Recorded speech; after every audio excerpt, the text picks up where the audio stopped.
નમસ્કાર વિદ્યાર્થી મિત્રો, ફરી એકવાર તમારું સ્વાગત છે અમારી આ યુટ્યુબ ચેનલમાં. તો મિત્રો, આજે આપણા વિડીયોમાં એકમ કસોટી પેપર સોલ્યુશન જોવાના છીએ. તેમાં આપણો વિષય રહેવાનો છે સામાજિક વિજ્ઞાન રહેવાનું છે. ધોરણ છે આપણું 6 રહેશે, ધોરણ 6.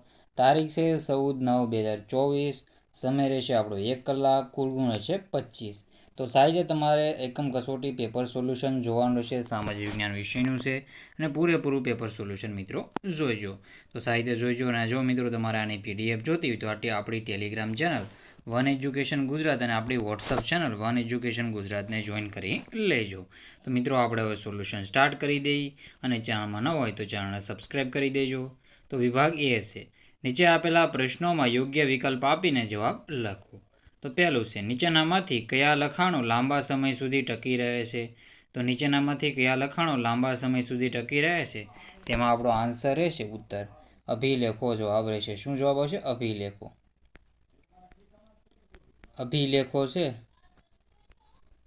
અભિલેખો એ આપણે જોઈએ તો એને શું છે, લાંબા સમય સુધીના લખાણ ટકી રહે છે. જે આવી રીતે અભિલેખો એની પર લખાણ લખવામાં આવતા હોય છે આવી રીતે. જેમ કે અશોકના છે અભિલેખો પ્રખ્યાત છે. કોના પ્રખ્યાત છે? તો સમ્રાટ અશોકના અશોકના અભિલેખ પ્રખ્યાત છે. એમાં જૂનાગઢનો અભિલેખ ખાસ કરીને પ્રખ્યાત છે. શિલાલેખ પણ આપણે કહી શકીએ. પછી છે બીજા નંબરનો ક્વેશ્ચન, આદિમાનવોનું જીવન કેવું હતું? તો આદિમાનવોનું જીવન ભટકતું જીવન હતું. એનો જવાબ રહેશે ભટકતું જીવન હતું. પછી છે ત્રીજા નંબરનો ક્વેશ્ચન, આદિમાનવો શિકાર કરવા માટે કયા સાધનનો ઉપયોગ કરતા નહોતા? તો આદિમાનવો શિકાર કરવા માટે બંદૂકનો ઉપયોગ કરતા નહોતા. બાકી પથ્થરના હથિયારોનો ઉપયોગ કરતા હતા, હાડકાના હથિયારોનો ઉપયોગ કરતા હતા, લાકડાના હથિયારોનો ઉપયોગ કરતા હતા. ઋગ્વેદમાં કેટલા મંડળો છે? તો ઋગ્વેદમાં 10 મંડળો આવેલા છે. ત્રીજા મંડળમાં ગાયત્રી મંત્ર, 10મા મંત્રમાં આપણે જોઈએ તો વર્ણનો ઉલ્લેખ છે. પછી છે સિંધુ ખીણ સભ્યતાની નગર રચનામાં કિલ્લો કઈ દિશામાં રહેતો? તો સિંધુ ખીણ સભ્યતાની નગર રચનામાં કિલ્લો છે પશ્ચિમ દિશામાં રહેતો હતો. કઈ દિશામાં? પશ્ચિમ દિશામાં રહેતો હતો. તો એનો જવાબ રહેશે પશ્ચિમ. પૂર અને ભેજથી બચવા હડપ્પા સભ્યતાના મકાનો કઈ જગ્યાએ બાંધવામાં આવતા? તો પૂર અને ભેજથી બચવા હડપ્પા સભ્યતાના મકાનો છે ઊંચા ઓટલા પર બાંધવામાં આવતા હતા. ક્યાં આવતા હતા? ઊંચા ઓટલા પર બાંધવામાં આવતા હતા. રાવી નદીના કિનારે હડપ્પીય સભ્યતાના કેટલા અન્ન ભંડારો મળી આવ્યા છે? તો રાવી નદીના કિનારેથી હડપ્પીય સભ્યતાના કેટલા અન્ન ભંડારો મળી આવેલા છે? તો 12 અન્ન ભંડારો મળી આવેલા છે. સૌર મંડળમાં કયો ગ્રહ સૌથી મોટો છે? તો સૌર મંડળમાં કયો ગ્રહ સૌથી મોટો છે? તો એમાં આપણો જવાબ આવશે ગુરુ. ગુરુ છે એ સૌથી મોટો ગ્રહ છે. તો જવાબ રહેશે ગુરુ. કુલ અક્ષાંશ ઋતુની સંખ્યા કેટલી છે? તેમાં જવાબ આવશે આપણો 81. 181 છે, 181 છે. એમાં આપણો જવાબ રહેશે ગુરુ અને 181. અને રેખાંશ ઋત છે 360. સ્વતંત્રતા ભારતના બંધારણમાં કયા હક દ્વારા અસ્પૃશ્યતા નાબૂદ કરવામાં આવી છે? તો સમાનતાના હક દ્વારા અસ્પૃશ્યતા નાબૂદ કરવામાં આવી છે. જવાબ રહેશે સમાનતાના હક દ્વારા. સમાનતાના હક દ્વારા આપણો જવાબ એમાં સાચો રહેશે. આગળના ક્વેશ્ચન છે, નીચે આપેલ પ્રશ્નોના 1-2 વાક્યમાં ઉત્તર લખો. ભારતના સૌથી જૂના સિક્કા કયા છે? તો ભારતમાં ઈસવીસન પૂર્વે 5મી સદીમાં પંચમાર્ક સિક્કા સૌથી જૂના સિક્કા છે. ઇતિહાસ જાણવાનો સ્ત્રોત કયા કયા છે? તો તાળપત્રો, ભોજપત્રો, અભિલેખો, તામ્રપત્રો, સિક્કા, જૂની ઇમારતો, ઈંટો, પથ્થરો, ઓજારો, ખોરાકના નમૂનાઓ, મનુષ્ય અને પ્રાણીઓના હાડકાં, પ્રવાસ વર્ણનો વગેરે ઇતિહાસ જાણવાના સ્ત્રોતો છે. આદિમાનવો કેવા પશુઓ પાળતા હતા? તો આદિમાનવો કૂતરા, ઘેટા બકરા, ગાય ભેંસ, બળદ વગેરે પશુઓ પાળતા હતા. શનિને પાઘડીયો ગ્રહ શાથી કહે છે? આપણા દેશમાં કયા કયા નૃત્યો જાણીતા છે? તો શનિની આસપાસ વીંટી આકારના નીલ લીલા રંગના 3 તેજસ્વી વલયો આવેલા છે. આ વલયો માથા પર પહેરેલી પાઘડી જેવા લાગતા હોવાથી શનિને પાઘડીયો ગ્રહ પણ કહે છે. આપણા દેશમાં કયા કયા નૃત્યો જાણીતા છે?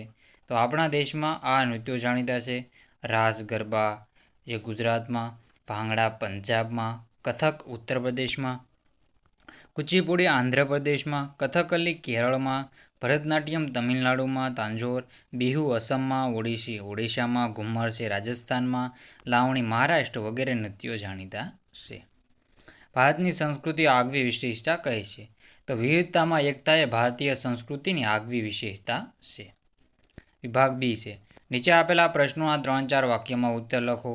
અગ્નિના ઉપયોગથી આદિમાનવના જીવનમાં કેવું પરિવર્તન આવ્યું?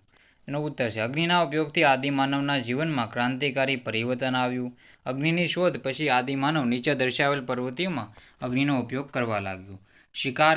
શિકાર કરીને લાવેલા પ્રાણીનું માંસ પકાવવા માટે, પોતાની ગુફાઓમાં અંજવાળું કરવા માટે, ગુફા આગળ અગ્નિનું તાપણું કરીને જંગલી પ્રાણીઓને ભગાડવા માટે અને ઠંડી સામે રક્ષણ મેળવવા માટે. તો અને ચેનલમાં મિત્રો જો તમે નવા હોય તો આપણી ચેનલને સબસ્ક્રાઈબ કરી દેજો અને બધા મિત્રો સુધી તમારે શેર કરી દેવાની રહેશે, એથી એને પણ સારા માર્ક મળી રહે. ગુજરાતમાંથી હડપ્પીય સભ્યતાના કયા સ્થળો મળી આવ્યા છે? અને ધરીભ્રમણ એટલે શું?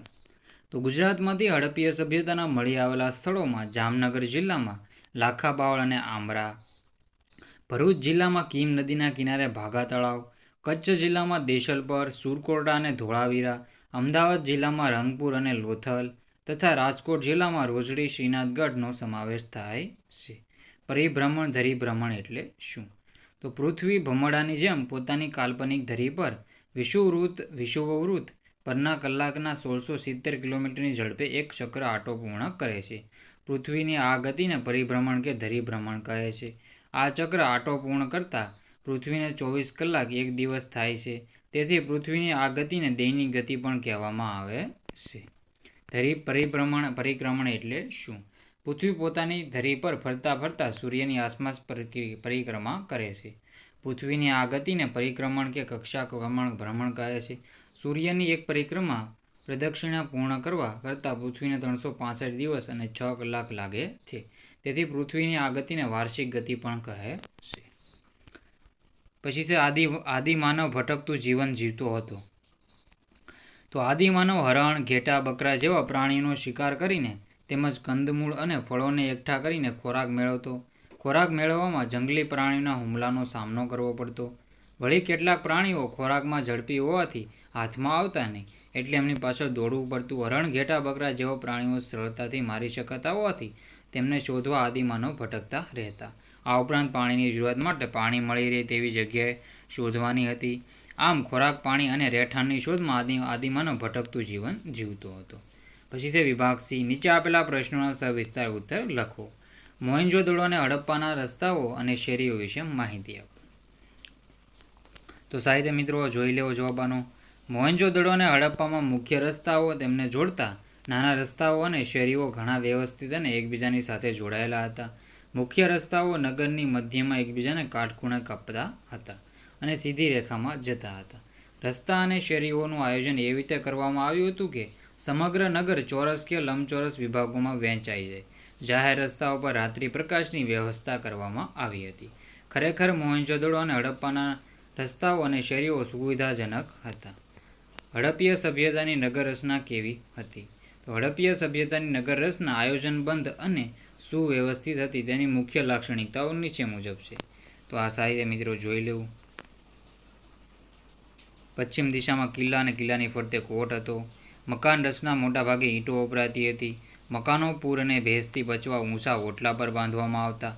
રસ્તાઓ સુવિધાજનક અને એકબીજાને કાટખૂણે મળતા હતા. મકાનના દરવાજા મુખ્ય રસ્તા પર પડવાને બદલે અંદરની તરફ શેરીઓમાં પડતા હતા.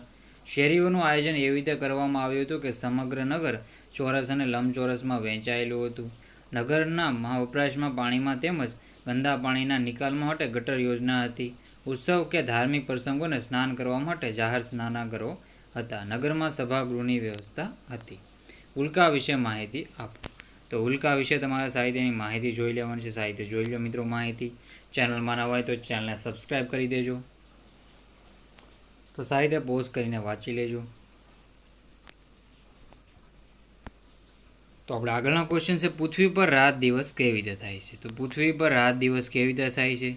પૃથ્વી ગોળ છે, તેથી તેના અડધા ભાગ પર સૂર્યનો પ્રકાશ પડે છે. બીજો ભાગ સૂર્યથી વિરુદ્ધ દિશામાં રહે છે. જે ભાગ સૂર્યનો પ્રકાશ પડતો હોય ત્યાં દિવસ અને જે ભાગ તેનાથી વિરુદ્ધ બાજુએ હોય ત્યાં રાત હોય છે. નીચેની આકૃતિ જુઓ. તો આકૃતિ તમારે જોઈ લેવી પુસ્તકમાં અને સાહિત્ય મિત્રો આને રીડ કરી લેજો. તો મિત્રો સાહિત્ય પૂરેપૂરું પેપર સોલ્યુશન જોજો. તો મિત્રો વિડીયોને એન્ડ કરીએ છીએ. જય હિન્દ, જય ભારત.